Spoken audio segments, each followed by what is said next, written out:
that they wanted. No, they wanted to get more. They wanted to. I mean, wanted to have more again, third world immigration. Again, my view has been that one of the constants of 20th century Jewish immigration, of Jewish intellectual movements, has been to lessen the power of Europeans in America. And why is that? And because they felt that that power represented a threat to them, and especially in the long run.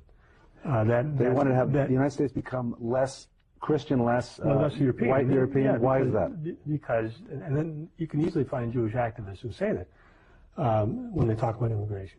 But the idea is that if you have a homogeneous European society, you can easily evolve towards Nazism. Mm-hmm. In other words, but if you have a society where each ethnic group has a sort of, only a very, very limited power, then that could never happen. You can never have a coalition of white people. They wanted to have a multicultural society, which also rationalized Judaism. And in fact, you said that multiculturalist ideology was in fact invented by Jewish intellectuals? Yeah.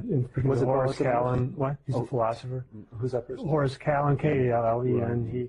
He's very famous. He was a Zionist. He was very strongly identified Jew himself, and he didn't like this melting pot idea, which actually was advanced by an earlier generation of Jewish intellectuals. But Kallen, liked the idea that the United States would be composed of these groups, of ethnic groups that would sort of stay separate, like Jews have always had. So it makes the United States safer for people to be Jews if there's not a large dominant white majority. Absolutely, because again, when Jews came to this country, they saw American culture in negative terms, and it looked too much like Nazi Germany. Maybe. Yeah, it's too white. They actually did a survey or something back in the 60s. They talked to Jews.